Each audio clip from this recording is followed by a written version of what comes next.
was young, I prided myself as a nonconformist in the conservative US state I live in, Kansas. I didn't follow along with the crowd. I wasn't afraid to try weird clothing trends or hairstyles. I was outspoken and extremely social. Even these pictures and postcards of my London semester abroad 16 years ago show that I obviously didn't care if I was perceived as weird or different. But that same year I was in London, 16 years ago, I realized something about myself that actually was somewhat unique. And that changed everything. I became the opposite of who I thought I once was. I stayed in my room instead of socializing. I stopped engaging in clubs and leadership activities. I didn't want to stand out in the crowd anymore. I told myself it was because I was growing up and maturing, not that I was suddenly looking for acceptance. I'd always assumed I was immune to needing acceptance. After all, I was a bit unconventional. But I realize now that the moment I realized something was different about me was the exact same moment that I began conforming and hiding. Hiding is a progressive habit. And once you start hiding, it becomes harder and harder to step forward and speak out. In fact, even now, when I was talking to people about what this talk was about, I made up a cover story, and I even hid the truth about my TED Talk. So, it is fitting and scary that I have returned to this city 16 years later, and I have chosen this stage to finally stop hiding. What have I been hiding for 16 years? I am a lesbian.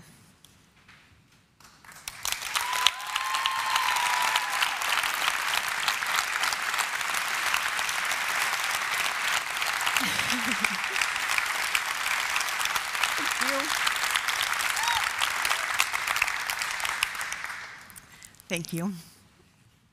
I've struggled to say those words because I didn't want to be defined by them.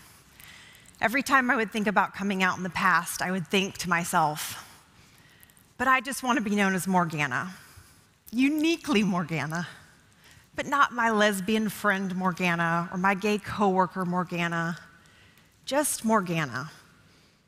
For those of you from large metropolitan areas, this may not seem like a big deal to you. It may seem strange that I've suppressed the truth and hidden this for so long. But I was paralyzed by my fear of not being accepted. And I'm not alone, of course.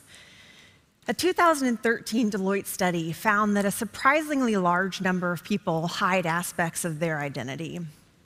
Of all the employees they surveyed, 61% reported changing an aspect of their behavior or their appearance in order to fit in at work. Of all the gay, lesbian, and bisexual employees, 83% admitted to changing some aspects of themselves so they would not appear at work too gay.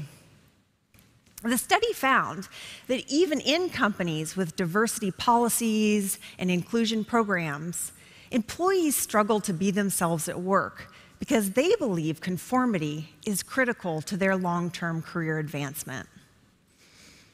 And while I was surprised that so many people, just like me, waste so much energy trying to hide themselves, I was scared when I discovered that my silence has life or death consequences and long-term social repercussions. 12 years.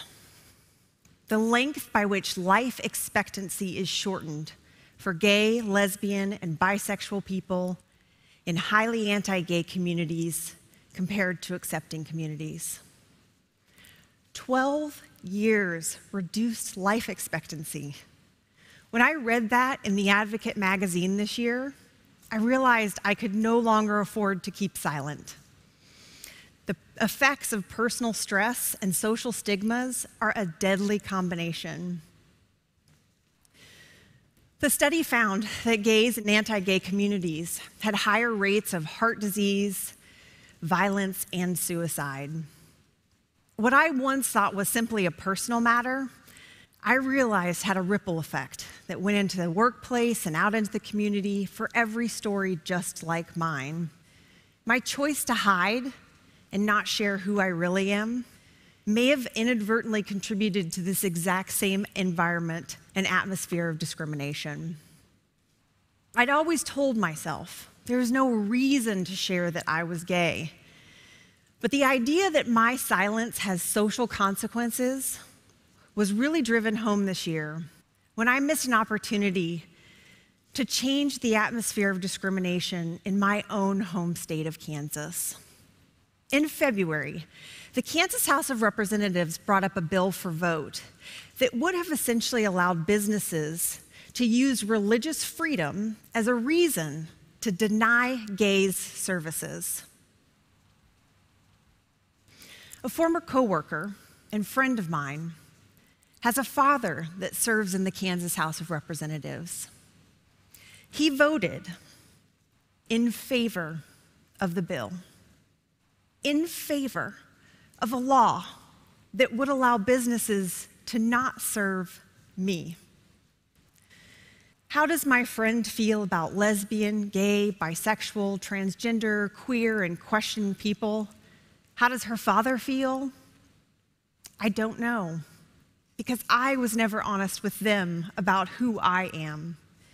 And that shakes me to the core. What if I had told her my story years ago? Could she have told her father my experience?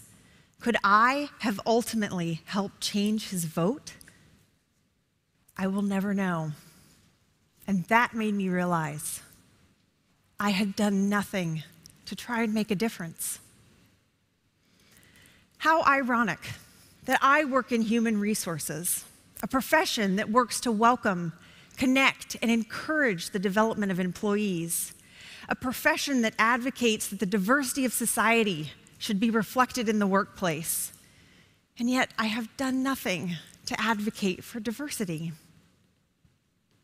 When I came to this company 1 year ago, I thought to myself, this company has anti-discrimination policies that protect gay, lesbian, bisexual, and transgender people.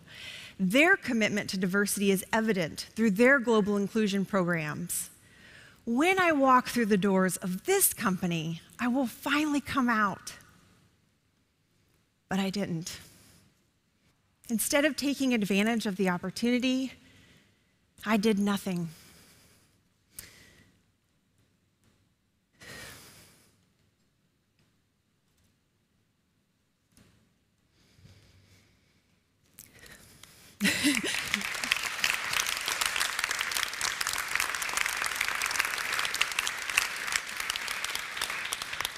When I was looking through my London journal and scrapbook from my London semester abroad 16 years ago, I came across this modified quote from Toni Morrison's book, Paradise. There are more scary things inside than outside. And then I wrote a note to myself at the bottom. Remember this. I'm sure I was trying to encourage myself to get out and explore London, but the message I missed was the need to start exploring and embracing myself.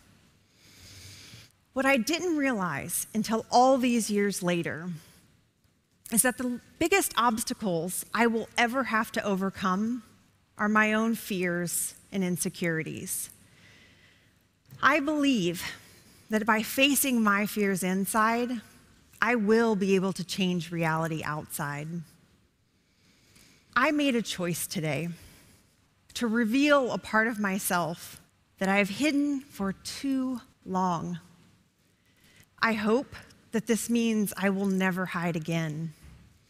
And I hope that by coming out today, I can do something to change the data and also to help others who feel different be more themselves and more fulfilled in both their professional and personal lives. Thank you.